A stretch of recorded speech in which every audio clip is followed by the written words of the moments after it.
A dormir, que son las 6:15 de la mañana, Gabriela. A dormir. No, eso no le interesa a los vecinos. Ni a mí. Sí, hombre, sí. A dormir. A dormir.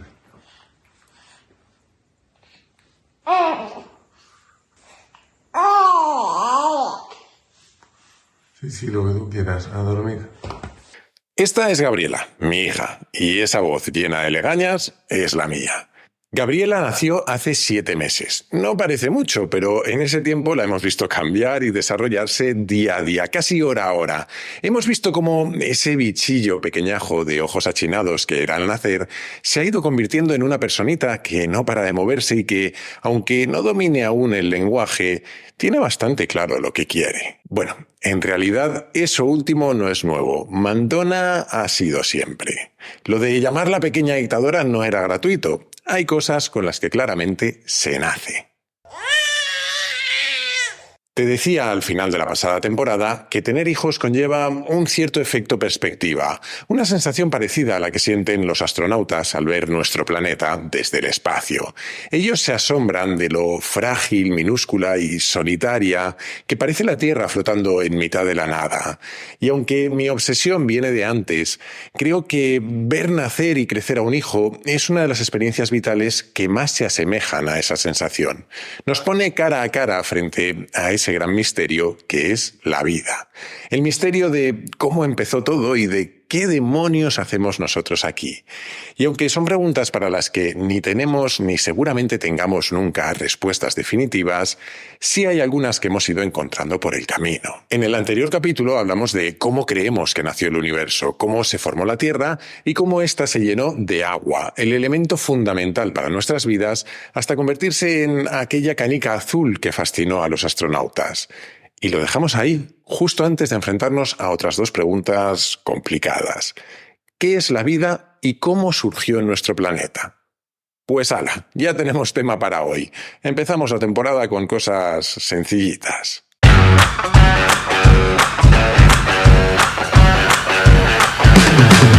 Soy Jaime Rodríguez de Santiago y esto es Kaizen, el podcast para mentes inquietas en el que te acerco a personas, a ideas y a técnicas fascinantes de las que aprender cada día. ¿Qué es la vida? Parece una pregunta sencilla. ¿Un perro? Vida. ¿Una piedra? No vida. Eso lo sabemos todos. Es más, tenemos una especie de sexto sentido para detectar el movimiento biológico, para detectar cuando algo está vivo. Pero definir la vida es bastante más difícil que reconocerla. ¿Qué es lo que hace que un perro pertenezca a la categoría de eso que hemos llamado vida y una piedra no? Vete pensando mientras vemos algunos ejemplos más.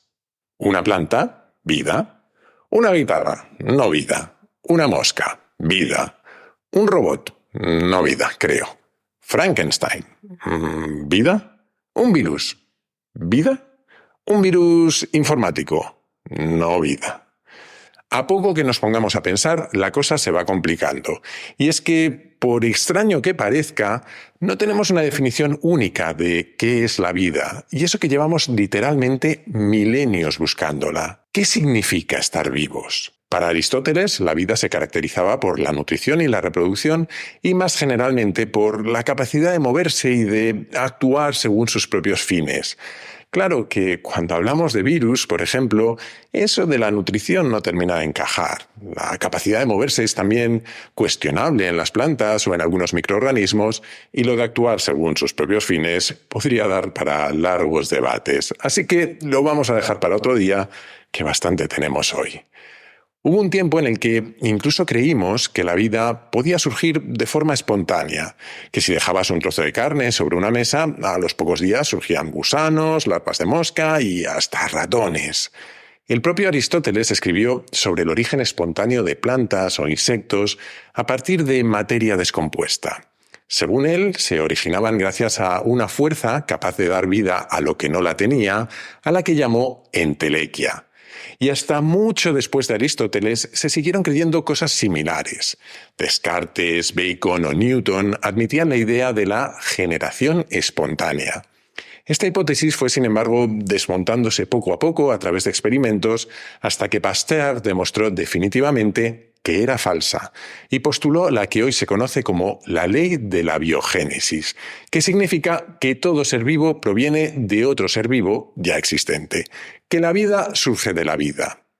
Claro que entonces, ¿de dónde surgió el primer ser vivo? Volveremos a ello más adelante, pero de momento sigamos buscando una definición para la vida. Curiosamente, el propio Pasteur no tenía una especialmente buena. Decía que la vida es el principio o fuerza activa que distingue a los organismos de la materia no viva, lo cual es como decir que la luz es la ausencia de oscuridad. No es muy útil. Un poco más adelante, alguien famoso por dejar a un gato en una situación bastante ambigua entre la vida y la muerte, Erwin Schrödinger, llegó incluso a escribir un libro llamado ¿Qué es la vida?, donde trataba de explorar la relación entre la física y la biología. Y su conclusión fue algo así como que la vida es aquello que mantiene su estructura a través del consumo de entropía negativa. ¡Toma ya! De la entropía hablaremos en algún momento, en algún capítulo seguro, pero de momento, en términos simples, esa frase vendría a significar más o menos que los organismos vivos se mantienen ordenados a costa de desordenar su entorno, algo que yo solo puedo confirmar. Desde que llegó la pequeña dictadora a casa, esto es un caos de juguetes, papillas, pañales y artilugios varios. Y no tiene pinta de que vaya a ir a mejor en un futuro próximo, me temo. En los años 90, la NASA congregó a varios científicos para planificar cómo buscar vida en otros planetas. Y una de las primeras cosas que hicieron fue intentar dar una definición de vida. Esta, la definición de la NASA, es seguramente la más aceptada y probablemente la mejor que tenemos hoy en día, aunque no es, desde luego, la más poética. Dice así: la vida es un sistema químico autosostenible capaz de darwinismo a nivel molecular. ¡Ole! Y aunque está bastante extendida, esta definición tampoco es perfecta. Hay un montón de casos límite en los que no encaja. Por ejemplo, los virus. En los últimos años hemos hablado mucho del COVID y de su increíble capacidad de replicación y de mutación. Es imposible saber cuántas veces se ha reproducido y cuántas copias se han creado. Y todos hemos visto que ha ido evolucionando con el tiempo, han ido surgiendo nuevas variantes. Un virus tiene genes, tiene proteínas y parece bastante vivo, ¿no? Pues según se mire, porque le falta algo que muchas definiciones consideran esencial: metabolismo. No se alimenta, no tiene forma de absorber moléculas y crear otras nuevas. Además, los virus ni siquiera se reproducen por sí mismos. Lo que hacen es engañar a células para que hagan copias de ellos.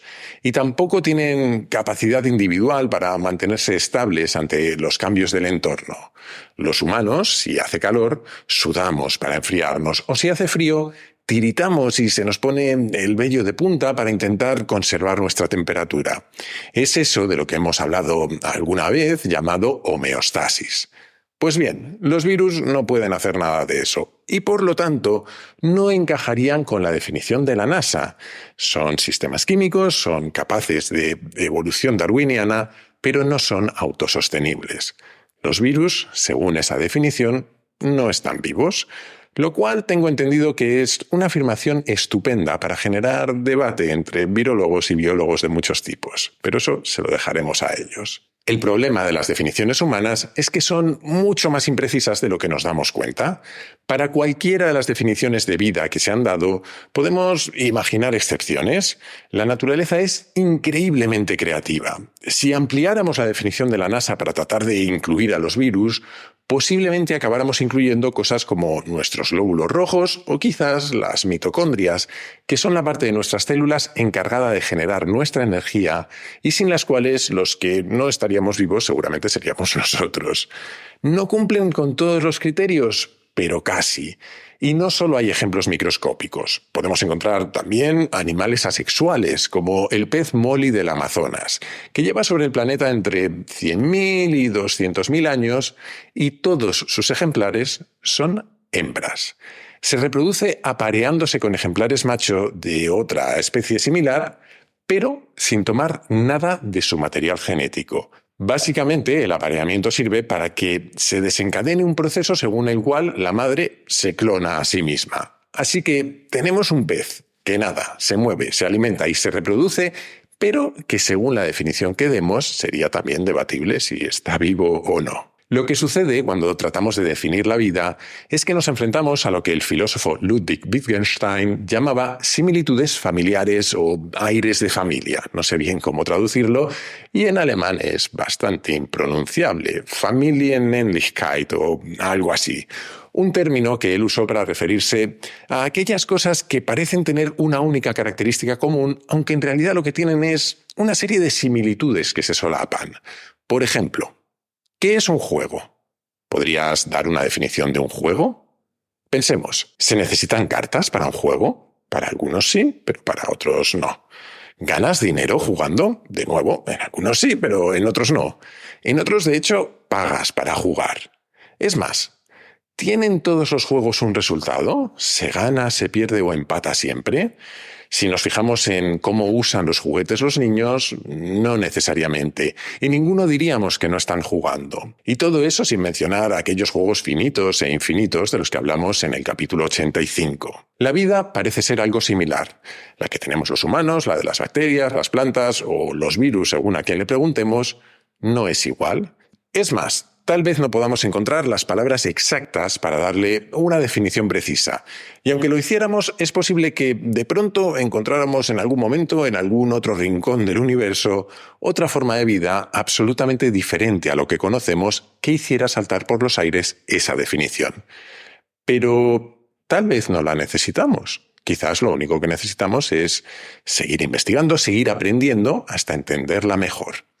Una filósofa llamada Carol Cleland dice que obsesionarnos con intentar definir la vida a estas alturas es como si los alquimistas del siglo XVI se hubieran empeñado en definir el agua.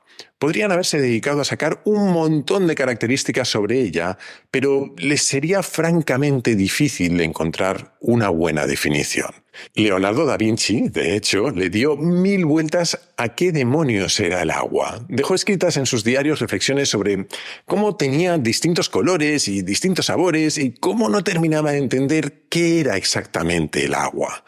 Pero lo cierto es que en aquella época no tenían la capacidad de analizarla a nivel molecular y de entender que lo que realmente la define es que los átomos de hidrógeno y oxígeno se combinen de una determinada manera. Y quizás eso es exactamente lo que nos sucede con la vida, que no la conocemos lo suficiente. Tal vez la verdad esté ahí fuera, como decían Mulder y Scully.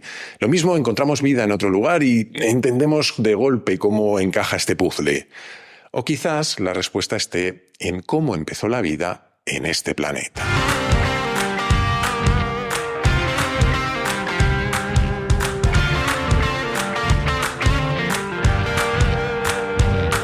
Decíamos antes que Pasteur demostró que la generación espontánea era una hipótesis errónea, que toda vida proviene de otra vida. Pero eso dejaba en el aire una importante pregunta. ¿De dónde salió la primera vida? Casi eso del huevo y la gallina, pero a lo bestia. No tenemos una respuesta definitiva a esa pregunta, pero sí algunas ideas. Hay quien cree en la hipótesis de la panspermia, es decir, que la vida llegó desde otro planeta a lomos de algún meteorito o cometa, lo cual, de ser cierto, tampoco nos resolvería el problema, solo lo cambiaría de lugar. La pregunta de cómo se habría generado la vida en ese otro planeta seguiría sin respuesta. Pero además no hemos encontrado pruebas de vida en otros planetas más o menos cercanos y tampoco en los meteoritos y cometas que conocemos, o al menos no nos lo han contado. Hay otra idea mucho más aceptada que a mí personalmente me obsesiona desde hace muchos años. Y es que no sé bien por qué, pero con todo lo friki de los ordenadores que yo era, sin embargo, mi asignatura preferida en bachillerato fue la biología. Y recuerdo aún algunas cosas, pocas, pero algunas. Entre ellas, 2 palabras que me llamaron mucho la atención. Caldo primordial, una especie de sopa extraña en la que creemos que empezó la vida. Una hipótesis que llegó a intuir el propio Darwin, que en 1871 se preguntaba si no podría haber existido en algún momento un pequeño estanque caliente en el que a partir de amoníaco y sales fosfóricas, luz, electricidad y otros elementos y condiciones se hubiesen formado químicamente compuestos de proteínas. Aquella intuición de Darwin fue bastante visionaria. A principios del siglo XX, dos científicos, uno soviético y otro estadounidense, Alexander Oparin y John Haldane, propusieron dos modelos muy similares casi a la vez, en lo que hoy se conoce como la hipótesis Oparin-Haldane, según la cual, en un momento dado, el mar se convirtió en una sopa caliente y diluida de compuestos orgánicos que poco a poco se irían combinando en estructuras cada vez más complejas y, por decirlo de algún modo, cada vez más vivas. Es decir, que la vida no surgió de golpe, sino gradualmente a partir de todo lo que se iba creando en esa sopa primordial. Pero volvamos por un segundo al capítulo anterior de esta serie. Que hace 4.600 millones de años, la Tierra era básicamente eso, una gran bola de material girando en torno al Sol y colisionando por el camino con otros restos de la formación de las estrellas.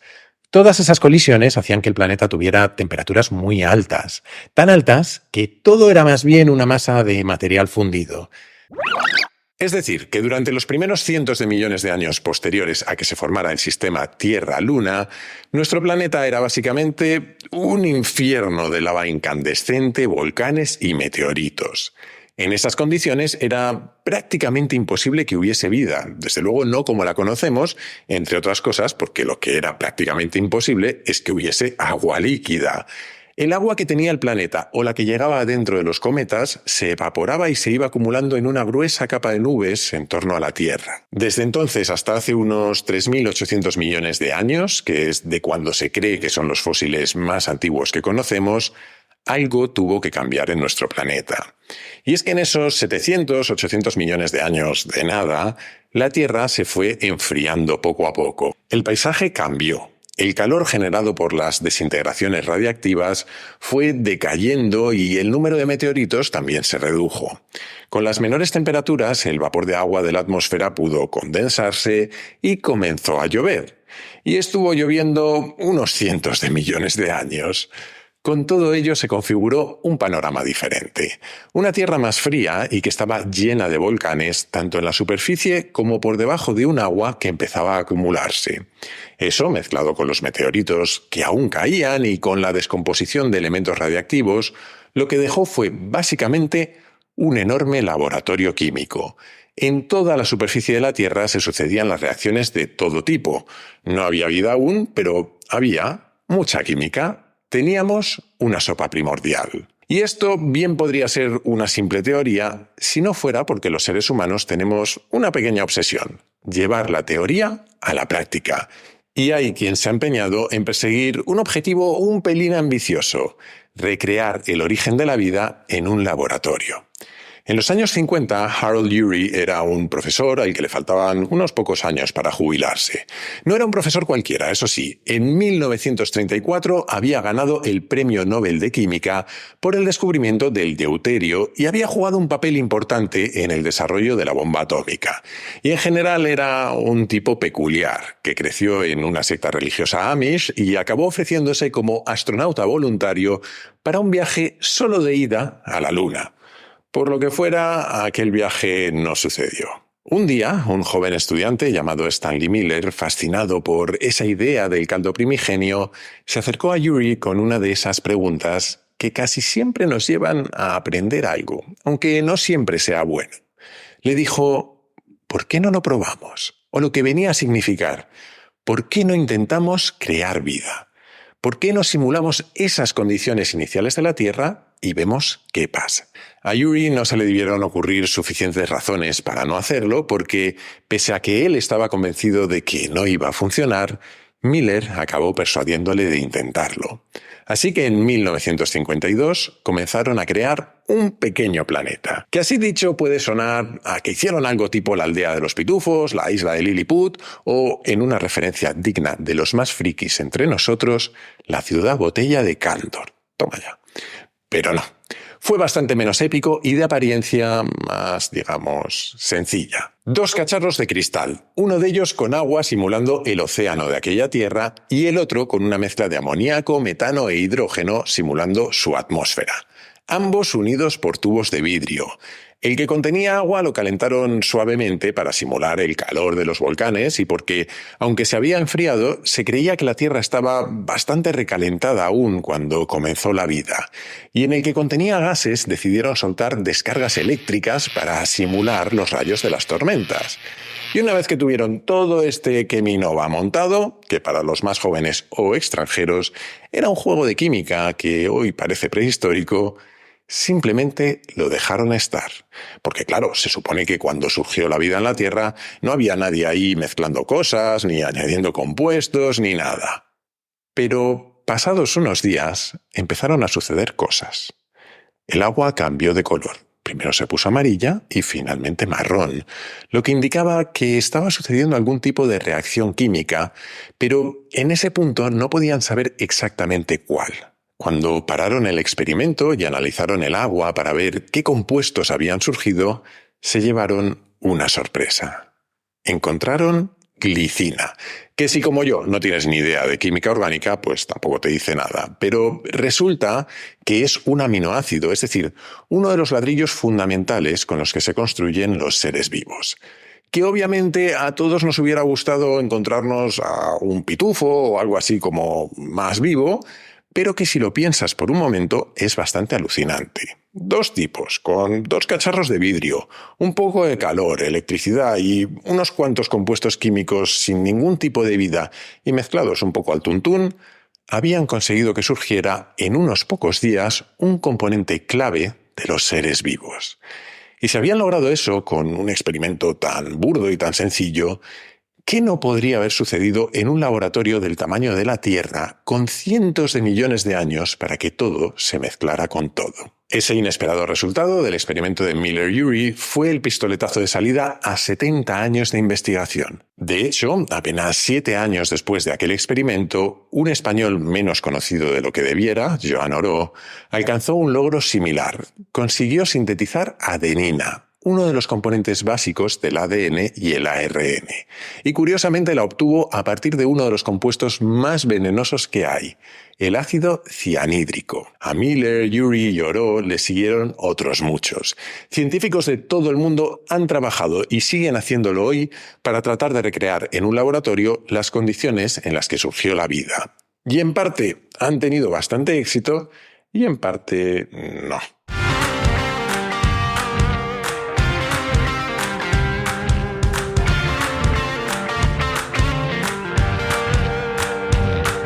Decíamos al principio que no es sencillo definir la vida, pero hay 3 propiedades que a la mayoría de los investigadores les parecen esenciales.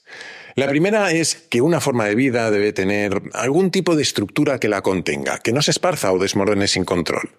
La segunda es que debe tener también algún mecanismo para capturar energía que utiliza para mantenerse. Y la tercera es que debe ser capaz de reproducirse, aunque sea de la manera más simple, dividiéndose en 2 copias idénticas. Pues bien, en estos 70 años de investigación, científicos de todo el mundo han probado distintas recetas para esa sopa primigenia, con diferentes materiales, temperaturas, elementos químicos, y han conseguido todo tipo de compuestos esenciales para cumplir con algunas de esas propiedades. Han logrado, por ejemplo, generar estructuras similares a las membranas de las células, o moléculas de ARN que pueden servir para copiar material genético. El problema es que hasta la forma de vida más simple que podamos imaginar es enormemente compleja, mucho más que una simple colección de moléculas. De algún modo, para crear vida, deberían darse a la vez un montón de esos compuestos que se combinaran de una forma muy específica para cumplir con esas 3 propiedades. Y es que tal vez la Tierra primitiva fue simplemente el mejor laboratorio que nunca ha existido. Desde luego fue el más grande. Piénsalo así.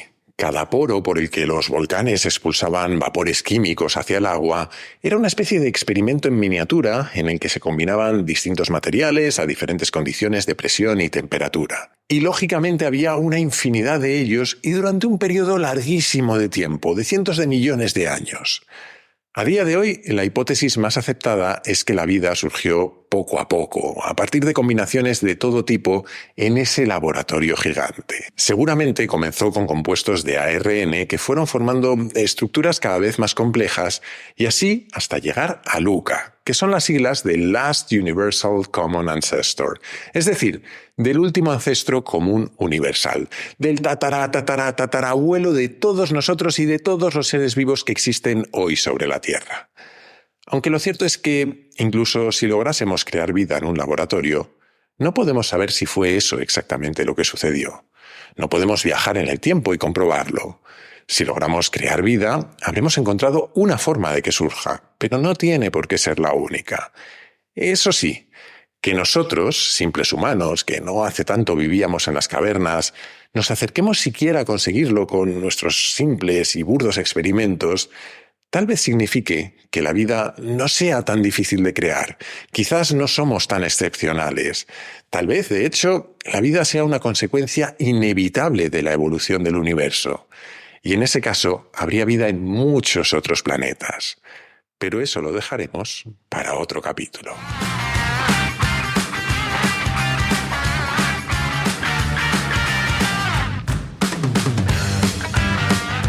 Y hasta aquí el primer capítulo de esta nueva temporada de Kaizen. Hemos empezado fuerte, soy consciente. Por eso, la semana que viene cambiaremos de tercio, no sea que acabemos matando a la audiencia hablando de la vida. Hasta entonces te animo a suscribirte, si no lo estás ya, y a recomendarlo en tu plataforma de podcast preferida, en YouTube, en redes sociales o, como creo que es mejor, a tus amigos. Así me ayudas a que Kaizen siga creciendo. Además, si te gusta el podcast, puedes unirte a la comunidad Kaizen, una forma de apoyarlo económicamente que yo aprecio mucho, y también de acceder a un foro en el que encontrarás a otros curiosos compulsivos, recomendaciones de cientos de libros y películas. Tendrás acceso a contenidos exclusivos, a un feed sin publicidad, a sesiones de mentoría conmigo y a los encuentros digitales que empezamos a organizar la temporada pasada y que vamos a seguir organizando esta temporada. Para hacerlo solo tienes que entrar en mi web, jaimerodriguezdesantiago.com, y hacer clic en el banner rojo. Y desde esa misma web o desde mi Twitter, @jaime_rds, puedes hacerme llegar tus comentarios, tus sugerencias, lo que tú quieras. Siempre contesto, aunque a veces tarde un poco, otras mucho y otras muchísimo, pero acabo contestando. Y recuerda que ahora también puedes participar en el podcast enviando tus notas de audio por WhatsApp al siguiente número: 683-172-622, con el prefijo 34 si lo mandas desde fuera de España. Y esto es todo por hoy. Como siempre, muchísimas gracias por estar ahí y hasta la próxima.